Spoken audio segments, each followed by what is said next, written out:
Hello, viewer. Happy 4th. I don't know why I'm dancing. Maybe you call it Independence Day. Don't know why I'm dancing like this. I'm going to zag when you expect me to zig because notice my pasty white thigh. We're going to be talking about Black history. I'm here with David Barton of Wall Builders and the all-powerful sorcerer. Many call him Tim. And today we'll be talking specifically about Black history. And I think important to, first off, let me get this out of the way. 3 white guys talking about Black history. We get it. Let's move on from that. What do you think it is that most people get wrong about Black history? I would think they don't know much about it. Then there's a few stereotypical names they'll get. They'll get MLK, they'll get Harriet Tubman, they may get Sojourner Truth, they may get Frederick Douglass, but past that, and those are really good people to study. I think I can say that as a Canadian, we really look, MLK, Rosa Parks, Harriet Tubman, and outside of that, not a whole lot. Yeah. There is so much more, and that's where the story gets rich and deep. As you do a lot of biographical history, you find that the first double spy in American history was a Black American. You find that we have an entire Midwestern state whose nickname is based on a Black American. You find that one of the great heroes in the Battle for Bunker Hill, famous battle, was a Black American. I mean, there's so many of these guys that have done so much stuff that we don't study today, that if we studied them, we'd go, oh my gosh, there is so much. I thought we were fishing to get 4 or 5 good names out of history for Black. Yeah. No, there's lots. And I think the mischaracterization is that before the Civil War, we think of Black Americans as being victims. Yeah. Right. And that's really their history, right? Because or at least not working alongside white Americans. Yes. Right, because their only existence in America was largely as slaves, and this is where there's so much misconception, because there were so many early American heroes who were Blacks, and so then we would ask the question, then why don't we know any of the early heroes, or are we just making this up? Right. And they would largely say in academia that's because it's white men who write American history, and they've marginalized. Sure. Well, but you made a point too that I think is really key. If I take this guy right here, this is a famous painting from the American founding. It is a Black preacher, Lemuel Haynes. This is some of his stuff right here. Okay. He's the first Black man. This is actually his Bible. He was a preacher, and this is his Bible with his name. I thought it was the name books that inside. determined which tribe you were in Harry Potter. Actually, But that was the hat. I don't think that's yeah, it was a hat. I'm way off. Okay. We need to watch the series again. Yes, It's been a while. I need to watch the series again. So this is his Bible, literally. I mean, this Black guy. And these are sermons he preached. He's the first Black man to have a sermon printed in America. He was a soldier in the American Revolution. What's interesting about him is, if you will look at this picture right here. Yeah. That's a Black guy. That's a white congregation. Right. And that was not at all uncommon to have Black preachers of white congregations. But what we get is we get a Southern view of Black history. There's a Northern view where Blacks are free. There never was a time in Massachusetts history when Blacks could not vote. There's a Middle Colony view where they're oppressed, but there's some abolition going on. And there's a Southern view which is full oppression. What we get a heavy dose of in America today is a Southern view of Black history, not a Northern view. And there's so many heroes and so much wholesome stuff that people do not know, and it's particularly they don't know the Northern version of Black history. Which, even to that end, so one of the books we have is from a historian, William Nell, who wrote about all of the Black heroes from earlier America. So even before Frederick Douglass, there were Black heroes. Today, people have never heard of those Black heroes. This is from the American Revolution. So, and it's titled... I don't want to read the title. Yeah, it's The Colored Patriots of the American Revolution. Now, it seems a little insensitive. It's the African American patriots and or patriots of color. Okay, see... But this was actually What's next? You got an original printing of Mein Kampf? Not here, but maybe. So he was actually a Black historian writing about these guys. Right. And this was not an uncommon thing. We have several history books of Black heroes from early America. And we're talking thick history books. We're not talking little pamphlets with 1 or 2 guys.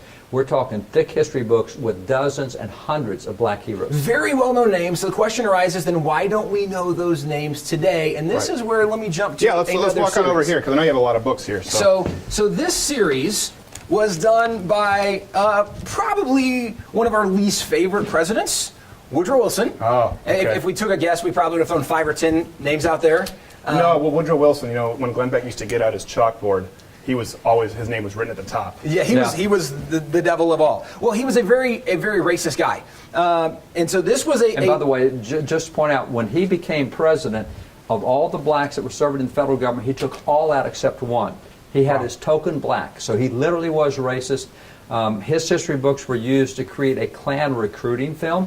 The history that he wrote. And so before we get there, let me back up. So his history books, he was the president of Princeton.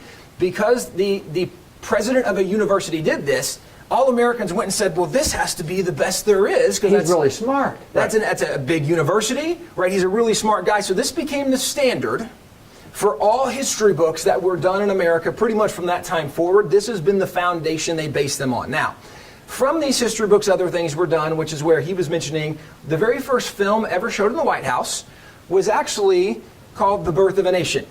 The Birth of a Nation was a recruiting film for the KKK. Yeah.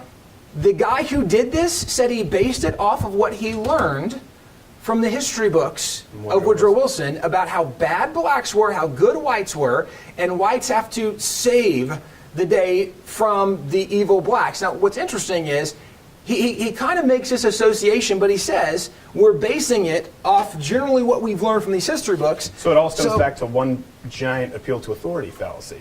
He must know. That's right. Very much. He has the credentials. He's got the credentials. And then it gets worse to see, he doesn't talk about black heroes, but he does mention blacks in American history, except the depiction he gives of blacks in American history is quite astounding.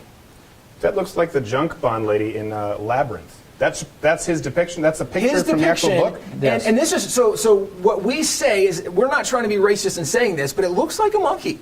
Yeah. Right? This is his depiction. That is a very racist depiction of a black It is an person. incredibly And racist that's depiction. when he talks about blacks in his book, that's what he does for depictions. Even what's fascinating about this is where would Woodrow Wilson get this idea? And this is where, even studying history, you back up Charles Darwin. In his book, Origin of Species, the title is not Origin of Species, period. There's actually more to the title, and the title says The Origin of Species by Means of Natural Selection. And can you read what it says below it? I don't want to.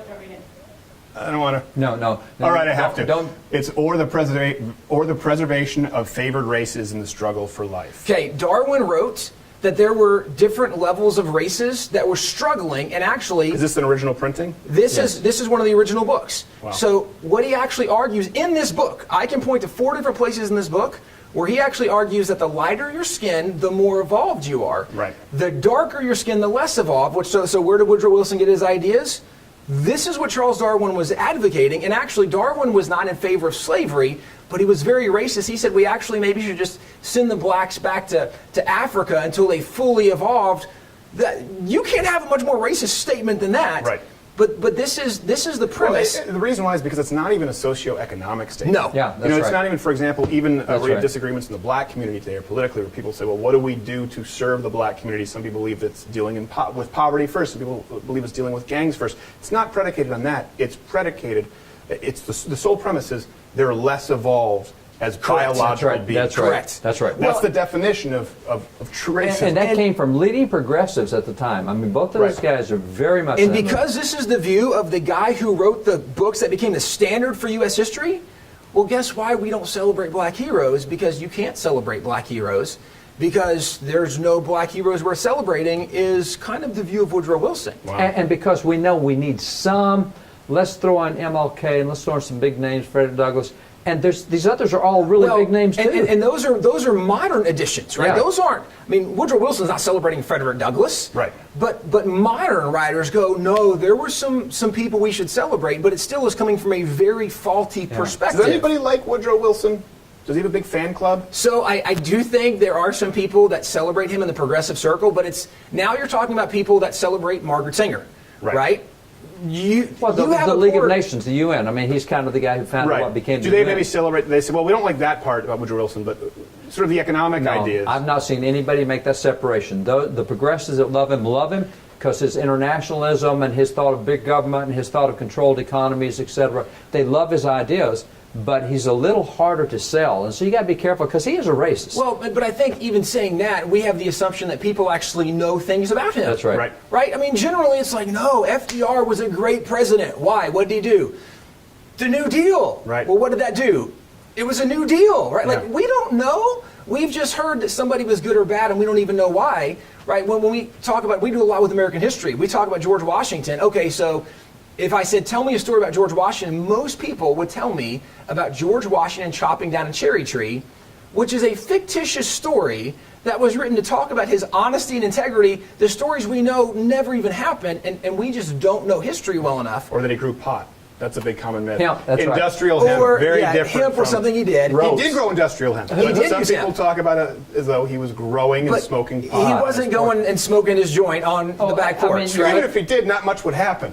You're making industrial ropes hemp. for ships. Right. Who smokes a ship rope? I mean, it's I don't know. hemp for rope. I Sounds assume good, if someone's actually. fired a cannon through your ship, you probably, I don't know, secondhand. It's time, I don't That's the know. original hot box. Watch Louder with Crowder live, Monday through Thursday, 10 a.m. Eastern.